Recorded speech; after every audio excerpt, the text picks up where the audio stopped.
Allah subhanahu wa ta'ala says in Surah Al-Baqarah, the meanings of these verses are, and we shall try you with loss. We shall try you with fear. Some kind of fear, some kind of tribulation and hunger, lack of food, lack of nutrition, lack of resources. And the loss of selves, the loss of people, the loss of people that are close to you, people that you're concerned with, people that you love, and loss of property and wealth, and loss of vegetation, and loss of the things or the luxuries that you are used to. We shall try you with this. So life, the meaning in this verse is that life will never be the same. There are good days, there are bad days. So sometimes you will be tried. The things that you take for granted will be taken away from you. One day you will not find them, you will miss them. And that's the nature of this life. So Allah is preparing us for that. Then Allah subhanahu wa ta'ala concludes this. So He's explaining, or He's describing the reality and the nature of this life. That the things that you take for granted, the things that you are used to and you've grown attached to, these things we shall try you by taking them away from you. We want to test you. So we will take these things away from you and cause you some discomfort, will cause you fear, will cause you tribulation. The circumstances will change. The tide will turn against you. Allah subhanahu wa ta'ala concludes this verse by saying, وَبَشِّرِ الصَّابِرِينَ, and give the glad tidings to as-sabirin, the ones that are patient, the ones who manage to develop the trait of patience and the practice of patience within themselves. وَبَشِّرِ الصَّابِرِينَ الَّذِينَ إِذَا أَصَابَتْهُمْ مُصِيبَةٌ. They are the ones Allah describes and reveals who are as-sabirin.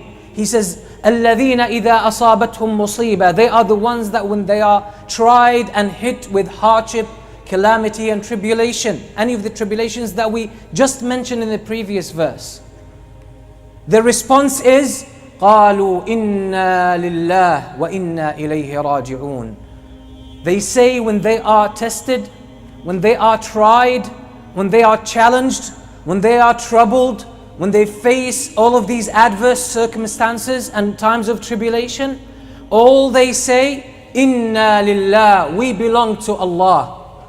We belong to Allah. Wa inna ilayhi raji'un, and we shall return unto Him. We are returning to Allah. We came from Allah and we will return back to Allah. So that's a summary of life. So they put life in perspective, and that equips them and develops within them the trait of as-sabr. It gives them the patience, the forbearance, the perseverance, the consistency, the resilience, the balance to face these ups and downs of life with this powerful trait that we call in Arabic as-sabr. So whatever happens in life, they have this balance. They never lose perspective. They're never thrown out of this beautiful state of balance. So, and they don't only say these words with their tongues, because a Muslim is supposed to have his tongue and his body and his heart all at the same level, all speaking or making the same statement. Otherwise, that would be hypocrisy.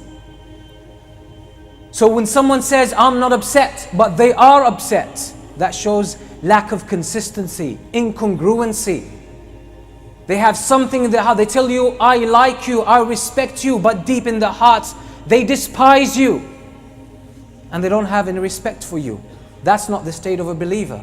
So when Allah subhanahu wa ta'ala says, الَّذِينَ إِذَا أَصَابَتْهُمْ مُصِيبَةٌ قَالُوا إِنَّا لِلَّهِ وَإِنَّا إِلَيْهِ رَاجِعُونَ. Allah says, at the times of hardship, that's what these people say. And they don't only say this with their tongues. They say it truly with their tongues.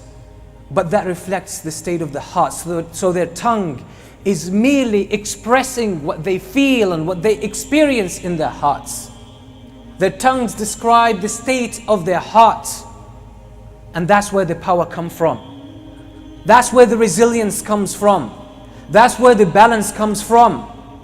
And that explains the beautiful life and seerah of our great Prophet Muhammad sallallahu alaihi wasallam and his companions, that the times of ease never caused them to transgress or oppress or take advantage of the circumstances. On the contrary, and the hard times never made them lose hope in Allah subhanahu wa ta'ala. They were always connected to Allah, and this is how every Muslim should be. At least strive to attain that level of maturity and that level of faith and that level of iman.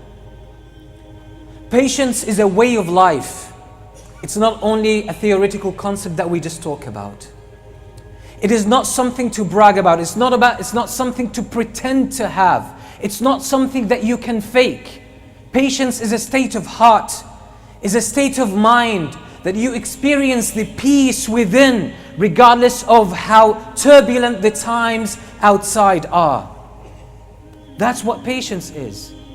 It's the calm, it's the peace, it's the serenity, it's the assuredness that we have in Allah subhanahu wa ta'ala, regardless of how our lives or how our days turn out to be. That's what patience means. And this is why Allah subhanahu wa ta'ala praises patience in the Quran so often, that the word patience or the concept of patience was mentioned in the Quran more than 90 times.